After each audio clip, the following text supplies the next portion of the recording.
Hi and welcome back to the texturing videos. So we're continuing on from where we left off in our previous video, just laying in the shadow colors of the pants. Again, using the brush tool and the eraser tool to lay down the color and bring it back where I think is necessary. And I'm using the normal map as a guide for where I should put my shadows. So it can take a little getting used to understand the normal map itself, which part will be the indent and which is the part that is resin. But if you understand what you've created, so you know on the pocket that the pocket sticks out, therefore the shadow is going to be underneath the pocket. So there is a little bit of logic to it. You just need to get used to seeing it in the blues and in the purples. Again, so this is a very long process, creating a character from start to finish. Depending on the complexity of the character, it can take anywhere from 2 to 6 weeks.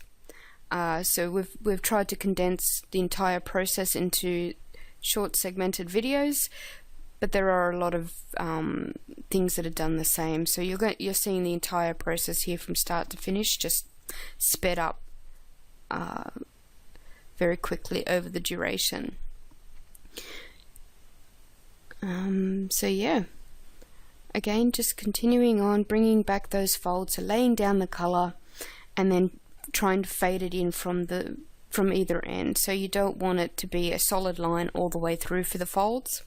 Just adding the little bits of folds around the pockets where it pinches. And since I've already laid down a lot of the shadow color, using the eraser tool alone can bring in some of that fold look. So it's almost putting down the highlight at the same time as the shadow there. But just continuing that. So using here I'm actually going to use the smudge tool a little bit. So again, the smudge tool is in the same section with the blur tool. You just need to click on the little arrow to get the pop out and select the smudge tool, and just smudging from the darkest part of the shadow in, just to get rid of some of the little obvious transitions between shadow there. So just blending it a little bit there. Okay, so since this is going to be more of the same, we're just going to speed this part right up.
Okay, I'm pretty happy with how the shadows are looking at the moment. So what I'm going to do now is start to work on the highlights. So creating a new layer, naming it highlights, and then I'm going to go through using the same process and add the lighter color to the pants, so where the highlight would be.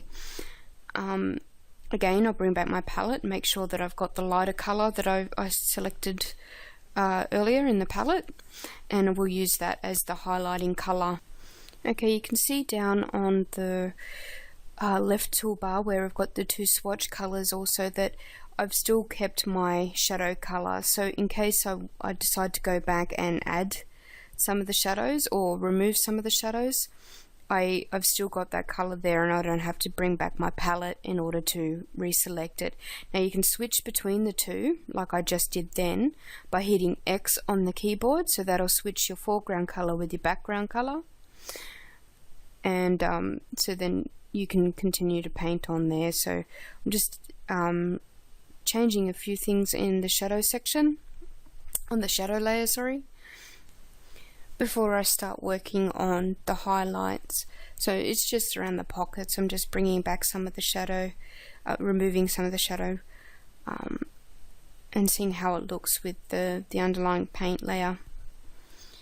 With that done, I can start to block in where my highlights would be. So switching again to the foreground color, so hitting X on my keyboard to bring my foreground color back up, and I'll adjust my opacity and my flow as well a little bit to start to bring in the highlights. So I'm just blocking in where they would be at the moment, so that'll be on where the thigh is, on the middle part of the thigh, and on the back of the leg, and at just the top of the calves, and maybe the knees a bit as well.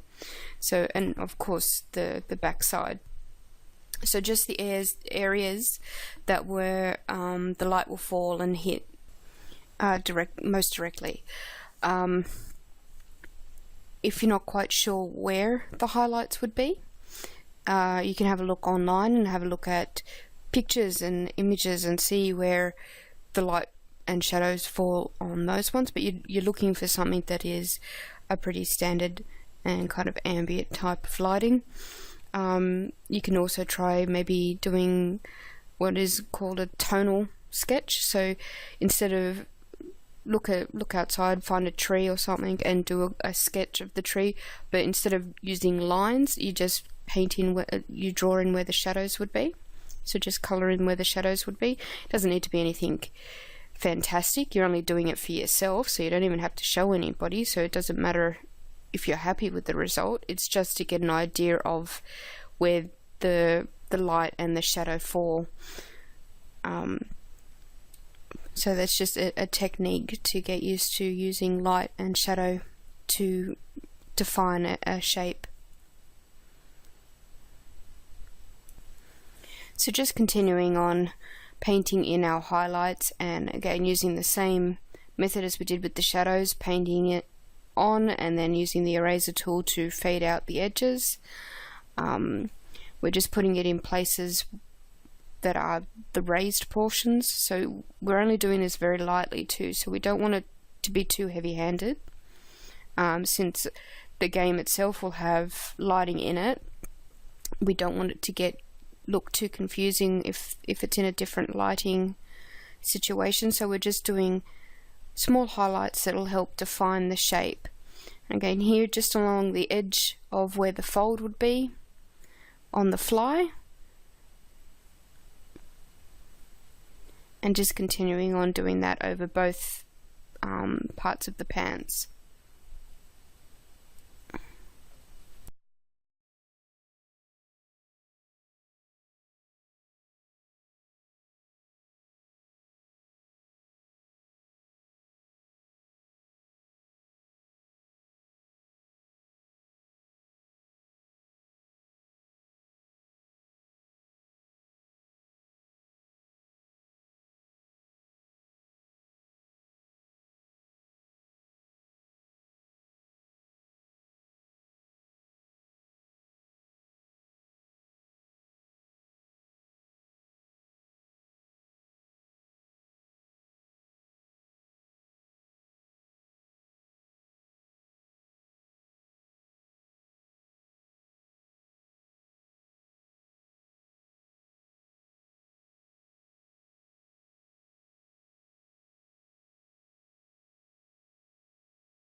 Okay, excellent. So that's starting to look the way I want it, so it's coming along quite nicely. I'm going to finish the video here and we'll continue on in the next video.